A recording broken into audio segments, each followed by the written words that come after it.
11월 12일 하나님 말씀 여호수아 2장 8절부터 14절 같이 읽겠습니다. 시작. 또 그들이 눕기 전에 라합이 지붕에 올라가서 그들에게 이르러 말하되 여호와께서 이 땅을 너희에게 주신 줄 내가 아노라. 우리가 너희를 심히 두려워하고 이 땅 주민들이 다 너희 앞에서 간담이 녹나니 이는 너희가 애굽에서 나올 때 여호와께서 너희 앞에서 홍해물을 마르게 하신 일과 너희가 요단 저쪽에 있는 아모리 사람의 두 왕 시혼과 오게게 한 일을 곧 그들을 전멸시킨 일을 우리가 들었음이니라. 우리가 듣자 곧 우리의 마음이 녹았고 너희로 말미암아 사람이 정신을 잃었나니 너희의 하나님 여호와는 위로는 하늘에서도 아래로는 땅에서도 하나님이시니라. 그러므로 이제 청하노니 내가 너희를 선대하였은즉 너희도 내 아버지의 집을 선대하도록 여호와로 내게 맹세하고 내게 증표를 내라. 그리고 나의 부모와 나의 남녀 형제와 그들에게 속한 모든 사람을 살려주어 우리 목숨을 죽음에서 건져내라. 그 사람들이 그에게 이르되 내가 우리의 이 일을 누설하지 아니하면 우리의 목숨으로 너희를 대신할 것이요 여호와께서 우리에게 이 땅을 주실 때에는 인자하고 진실하게 너를 대우하리라. 아멘. 이것은 하나님의 말씀입니다.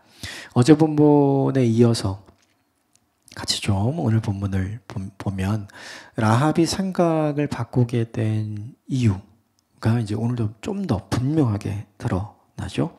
몇 가지 부분만 좀 보면 먼저 9절 같이 11절까지 같이 읽읍시다. 9절부터 11절 시작.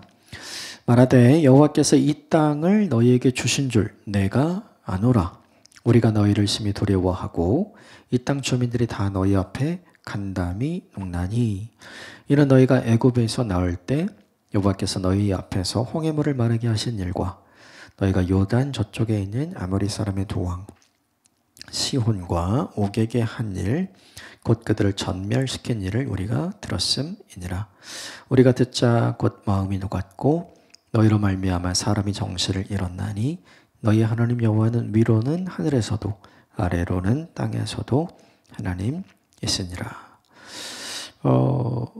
라합이 생각을 바꾼 이유가 소문을 들은 거죠. 이렇게 하나님께서 행하셨다더라. 홍해물을 가르셨고 그리고 애굽에서 나오게 하셨고 그리고 요단 동편에 있는 아모리 왕 시온 바산 왕 옥을 전멸시켰고 이런 일들을 다 들었다는 거죠. 소문을 들은 거예요. 근데 되게 중요한 게 소문을 누가 듣냐면 9절, 10절, 11절에 공통적으로 나오는 게 뭐냐면 우리가 들었고 우리가 들었고 우리가 들었고 이 말이 나와요. 그러니까 라합 혼자 들은 게 아닌 거죠. 여리고에 사는 모든 사람들이 다 이 소문을 들은 거예요. 그런데 나머지 여리고 사람들은 두려워하긴 하지만 라합처럼 생각을 바꾼 거야, 안 바꾼 거야? 안 바꾼 거죠. 근데 누구만 생각을 바꿨냐면 라합만 바꾼 거예요. 그러면 되게 중요한 게 소문이 사람을 바꾼 거냐? 그게 아니죠. 소문이 사람을 두렵게 했어요. 분명 이 본문에서. 소문을 듣고 사람들의 마음이 녹고 소문을 듣고 사람이 간담이 녹았다. 이제 이렇게 얘기를 하니까 하나님께서 이스라엘 백성들에게 행하셨다는 그 소문을 듣고 사람들이 다 두려워하기는 한 거예요. 그런데 그게 믿음으로 발전하지는 않았죠. 그러니까 소문을 듣는다고 다 믿음을 갖게 되냐? 그건 아니에요. 그럼 되게 중요한 게 있죠. 소문이 소문으로 남는 사람이 있고 소문이 소식으로 발전하는 사람이 있는 거죠. 누구나 듣는다고 들은 모든 사람이 다 믿음을 갖게 된 게 아닌 거예요, 지금. 여리고에 있는 모든 사람들이 다 들었어요. 우리가 들었다고 했잖아요. 그런데 생각을 바꾸고 이 두 사람을 도와야 되겠다고 생각한 사람은 라합 한 사람밖에 없는 거죠. 라합도 귀가 있고 그리고 군대를 보낸 여리고의 왕도 귀가 있고 직접 그 명령을 받고 간 여리고의 군대들 다 귀가 있죠. 다 들었어요. 들었지만 뭐로 바뀌지 않은 거예요? 믿음으로 바뀌지 않는 거죠. 이게 되게 중요해요. 라합의 장점이 뭐였느냐. 소문을 소문으로 그냥 둔 게 아니라 소문을 자기를 향한 소식으로 바꾼 거예요. 이게 되게 중요합니다. 듣는다고 다 믿음 안 생깁니다. 듣고 그 말씀을 자기의 영혼에 심는 사람, 자기의 마음의 밭에 심는 사람에게 뭐가 생기냐면 믿음이 생겨요. 그냥 듣고 흘리는 사람, 듣고 두려운 사람에게는 그런 것이 생기지 않은 거죠. 그러니까 라합이 잘했던 게 뭐냐면 그걸 다 듣긴 들었어요. 근데 다른 사람들처럼 듣고 흘린 게 아니고 듣고 두려워한 것으로 끝난 게 아니라 어떻게 해야 되지? 그 하나님이 진짜라면 내가 어떻게 해야 되지? 이 생각을 계속해서 했던 거죠. 근데 그때 만난 게 누구예요? 자신의 집에 오는 사람들과는 전혀 다른 삶을 살아가는 두 사람. 그 사람을 보고 확신하게 된 거죠. 아, 바꾸는 게 맞겠구나. 여러분, 이 본문이 우리에게 보여주는 게 있죠. 또 하나는 뭐냐면 두려움이 여리고 사람들도 있었고 라합도 있었죠. 근데 여리고의 사람들과 왕은 군대를 보내서 잡으려고 하니까 적대적이잖아요. 네, 라합은 어때요? 두려움을 가졌지만 적대적이지 않고 오히려 이들을 도와서 살려야 되겠다라고 생각을 하죠. 이 반응은 하나님이 이렇게 만들어주시는 걸까요? 아닙니다. 라합이 만든 거죠. 그러니까 똑같은 소문을 들려주고 똑같은 두려움이 찾아왔어요. 그럼에도 불구하고 어떤 사람에게는 그 두려움 때문에 굉장히 적대적으로 반응하는 사람이 있었던 반면 라합은 어떤 사람이었냐면 두려움을 적대적으로 반응한 게 아니라 두려움을 믿음으로 반응하는 거죠. 이 누구의 결단입니까? 라합의 결단입니다. 이게 되게 우리에게 중요한 거예요. 우린 다 하나님이 라합을 이렇게 바꾸어 주셨다라고 생각을 하는 경향이 있는 것 같아요. 결론적으로 보면 그게 맞죠. 근데 생각을 해보면 그 과정은 그렇지가 않아요. 과정은 라합의 고민이 있고 그 다음에 라합의 갈등이 있고 라합의 선택이 있는 거예요. 그건 하나님이 해주는 게 아니라 전부 다 라합이 하는 거죠. 은혜의 시작점에는 항상 뭐가 있습니까? 좀 더 구체적으로 얘기하면 하나님이 주시는 하나님의 은혜의 시작점에는 내가 붙들고 내가 고백해야 하는 나의 믿음, 나의 신앙의 고백이 있어야 돼요. 이게 있어야 이게 임하는 거예요. 근데 우리는 이거 없이 하나님이 다 해주셨으면 하는 생각을 종종 하는 거죠. 오늘 이 본문에 라합이 다른 건 여리고에 있는 모든 사람들의 반응과 라합의 반응이 전혀 달랐다는 거죠. 여리고의 모든 사람들은 두려워서 굉장히 적대적으로 바뀌었지만 라합은 두려웠지만 어떻게 했어요? 믿음으로 반응하게 되잖아요. 여러분 이것이 결론적으로는 은혜지만 그 은혜의 이면에 맞은편에 뭐가 있냐면 라합의 선택이 있는 거죠. 여러분 이걸 잊으시면 안 돼요. 하나님의 인도하심과 하나님의 은혜의 이면에는 우리의 선택과 우리의 결정이 있습니다. 무엇을 먼저 볼까 고민 많이 하잖아요. 근데 우리가 항상 보게 되는 건 하나님의 인도하심, 하나님의 은혜를 먼저 보는 게 아닙니다. 그건 안 보여요. 나중에 보이는 거예요. 우리 눈에 당장 보이는 건 뭐냐 하면 내가 어떻게 해야 되지? 내가 어떻게 선택해야 되지? 내가 어떤 결단을 내려야 되지? 전부 다 내가 해야 되는 것들입니다. 라합은 너무나 고민 많이 했겠죠. 왜 고민 안 했겠어요?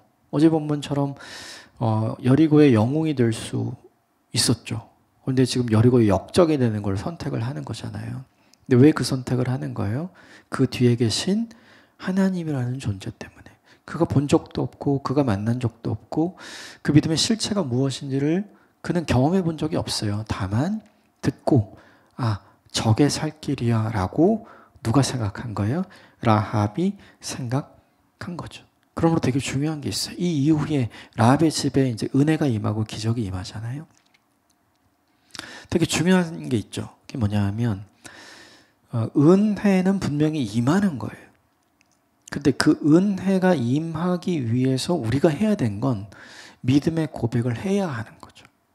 조금 다른 말로 바꾸면 여리고의 모든 사람들 다 어려워졌죠. 근데 라합은 살아나잖아요. 기적적으로. 그러니까 그 기적이 라합에게 일어나는 거죠. 근데 그 기적이 라합에게 일어나게 하기 위해서는 뭘 해야 되냐면 그 기적을 일으키는 믿음을 라합이 보여줘야 되는 거예요. 철저하게 이것은 우리가 해야 하는 일인 거죠. 여러분 이것을 기억하고 오늘 본문에 우리에게 적용해야 합니다. 우리는 은혜를 구해요. 그런데 그 은혜가 우리에게 임하려면 우리가 믿음을 고백해야 됩니다. 우리는 기적이 일어나길 바래요. 그런데 그 기적이 우리에게 일어나려면 기적을 일으키는 믿음을 우리가 고백해야 돼요. 라합이 너무 잘했던 건 그것을 잘했죠. 오늘 그런 날이 되었으면 좋겠습니다. 우리가 우리의 마음을 확정해서 하나님 앞에 믿음으로 고백할 수 있는 하루. 그 믿음을 보시고 하나님께서 우리에게 뭘 주시는 거냐 하면 은혜를 주시고 기적을 허락해 주시는 거죠.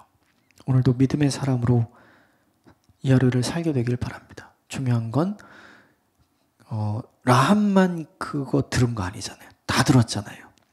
근데 라합만 그 결정을 하죠. 그렇죠? 놀랍지 않습니까? 대세가 그렇지 않거든요. 여론이 그렇지 않아요. 그럼에도 불구하고 대세를 거스르는 결정, 여론을 거스르는 결정을 할 수 있는 라합의 믿음이 얼마나 큰지 몰라요. 근데 사실 보면 이건 수많은 사람들과 한 사람이잖아요. 너무 작은 거잖아요. 근데 이 작은 게 놀라운 생명의 길을 열게 되죠. 여러분 이걸 꼭 기억하시면 좋겠어요. 우리를 살리는 믿음은 여론이 우리에게 주는 믿음, 대다수가 갖고 있는 믿음 그게 아니에요. 내 안에서 나오는 작은 믿음, 작은 신앙의 고백이 우리를 살게 하는 거죠. 자, 그 본문을 보면 12절, 13절 같이 읽읍시다. 시작. 그러므로 이제 청하노니 내가 너희를 선대하였은즉 너희도 내 아버지 집을 선대하도록 여호와로 내게 맹세하고 내게 증표를 대라. 그리고 나의 부모나 나의 남녀 형제와 그들에게 속한 모든 사람을 살려주어 우리 목숨을 죽음에서 건져내라. 라합의 요청은 내가 당신들을 선대한 것처럼 우리 가족을 살려주세요 라고 이야기를 한 거죠. 그렇죠? 그랬더니 사람들이 약속합니다. 14절 마지막 같이 읽읍시다. 시작. 그 사람들이 그에게 이르되 내가 우리의 이 일을 누설하지 아니하면 우리의 목숨으로 너희를 대신할 것이요 여호와께서 우리에게 이 땅을 주실 때에는 인자하고 진실하게 너를 대우하리라. 당신이 말한 대로 우리가 하겠습니다. 하나님이 그렇게 해주실 겁니다 라고 이야기를 하죠. 저는 이 본문 전체를 보면서 하나님의 섭리가 참 놀라워요. 처음에 이 두 정탐꾼은 걸릴 거라고 생각하고 기생 라합의 집에 갔을까요? 안 걸릴 거라고 생각하고 기생 라합의 집에 갔을까요? 안 걸릴 거라고 생각했죠. 이 정탐꾼은 기생 라합의 집이 안전할 거라고 생각을 해서 거기 간 걸까요? 안전하지 않을 거라고 생각해서 거기 간 걸까요? 안전하다고 생각해서 거길 간 거죠. 그런데 다 반대로 됐어요. 안 걸릴 것 같았지만 걸렸습니다. 안전할 것 같았지만 불안전했죠. 그리고 위기가 닥쳤잖아요. 그런데 그곳에서 무슨 일이 벌어집니까? 오히려 이들이 제일 안전하게 되는 하나님의 보호하심을 경험하게 되죠. 회심한 라합 한 사람을 만나서 그렇게 된 거예요. 그러니까 사실 뭐냐 하면 자신이 기대하고 자신이 예상했던 것과는 전혀 다른 상황에서 자신이 예상하고 자신이 기대했던 하나님의 은혜가 아니라 그것과는 전혀 다른 하나님의 은혜를 누가 경험하고 있냐면 이 두 명의 정탐꾼이 경험하고 있는 거죠. 하나님의 준비하심은 뭐였냐면 라합이라는 사람 한 사람을 준비한 거죠. 네. 많은 사람들의 도움을 얻어서 안전해지는 게 아니라 전혀 예상하지 않았던 전혀 바라지도 않고 계획에도 없었던 한 사람을 통해서 하나님은 이 정탐꾼을 보호해 주시는 거죠. 중요한 건 그를 만날 목적으로 그런 걸 알고 거길 갔나요? 그렇지 않죠. 네. 그러니까 정탐꾼의 입장에서 이 본문을 조금 봐야 돼요. 그건 뭐냐 하면 정체를 숨겼지만 라합도 알아보고, 그죠? 자신들의 삶을 통해 무언가 다르다는 것을 라합에게 그들이 보여주길 원했던 건 아니었잖아요. 라합이 그걸 발견하고 저 사람들은 뭔가 다르구나. 그리고 위기가 닥쳤는데 그 위기를 자신의 손으로 해결할 수 없었죠. 이 두 사람은. 그런데 전혀 다른 한 사람 라합의 손을 통해 그것을 해결하죠. 이 본문이 우리에게 보여주는 게 뭐냐 하면 하나님의 말씀에 순종하는 사람에게 예상하지 않았던 어려움이 일어날 수 있어요. 지금 이 정탐꾼에게 이런 일이 일어날 거라고 사람들이 예상한 건 아니잖아요. 그러니까 하나님의 말씀에 순종해서 하나님이 주신 미션, 하나님이 주신 소명, 사명을 품고 살아가는 사람에게 예상하지 않았던 어려움이 분명히 와요. 그것은 위기로 찾아오는 거죠. 근데 그 위기만 오는 것이 아니라 그 위기 속에서 그 위기를 변화시키고 그 위기로부터 안전하게 보호하여 주시는 단 한 번도 생각하고 계획하고 예상한 적이 없는 한 줄기 빛과 같은 하나님의 은혜도 같이 오는 거예요. 이게 너무 중요한 거예요. 사람들은 이런 상황을 예상 못했죠. 네, 라합을 통해서 살았구나. 이게 하나님의 인도하심이구나. 하나님의 돌보심이구나. 라고 생각하게 된 거죠. 그래서 이 사람들도 약속하는 거잖아요.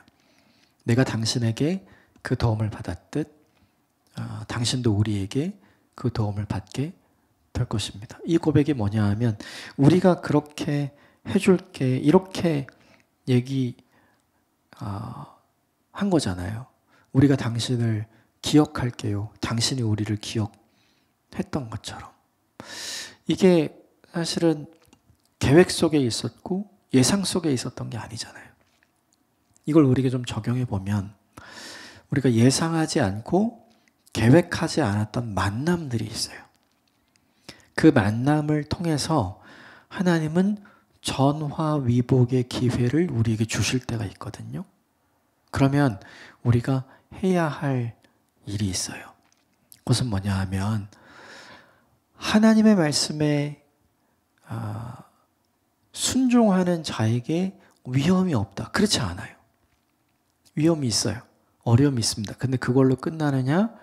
그렇지 않고 그것을 전화위복시키시는 하나님의 놀라운 은혜도 함께 온다.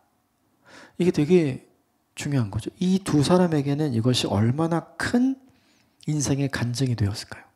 우리가 죽을 뻔했는데, 걸렸는데, 다 끝날 뻔했는데 하나님이 살려주신 거잖아요. 자기들이 요청한 것도 아니고 이 여인이 찾아와서 이렇게 하라고 해준 거잖아요. 하나님은 하나님의 말씀에 순종하는 사람을 책임져 주십니다. 기꺼이 위험을 무릅쓰고 위기 가운데로 담대히 나아가는 안전한 곳을 놔두고 불안전한 곳으로 기꺼이 순종하며 나아가는 하나님의 사람들을 주님은 끝까지 책임져 주시는 거죠. 근데 그 책임져 주시는 방법은 우리가 예상하고 우리가 계획하고 우리가 알 수 있는 것으로 하지 않으시는 거죠. 그러니까 하나님의 은혜가 더 우리에게 다이나믹하게 다가오게 되는 거죠. 반대로 라합도 마찬가지. 그러므로 이것 한 가지를 우리에게 오늘 좀 생각하고 적용했으면 좋겠는데 뭐냐 하면 하나님의 은혜는 내가 전혀 생각하지 않았던 곳에서 생각하지 않았던 사람을 통해 우리에게 온다. 이걸 기억하시고 그것을 기대하면 좋겠어요. 하나님 말씀에 순종했는데 이게 상황이 이게 뭡니까? 그럴 수 있잖아요. 근데 그 순간에 하나님 우리를 그냥 두시지 않고 한 사람을 통해 그들을 보호하듯이 반드시 회복의 길, 반드시 살아날 길을 우리에게 허락하신다는 사실을 기억해야 합니다. 결국 말씀에 순종하는 사람을 하나님이 책임져 주시는 거죠. 스릴이 있죠. 그리고 기대가 되죠. 물론 우리는 조마조마하잖아요. 그런데 우리의 이 조마조마함을 조금 더 지나서 보면 그렇게 인도해 오셨던 하나님을 발견하면 우리에게 담대함이 생기거든요. 저는 이 담대함으로 오늘 하루 그리고 이번 한 주 올 한 해를 살아내시기를 주님으로 축복합니다. 함께 기도하겠습니다.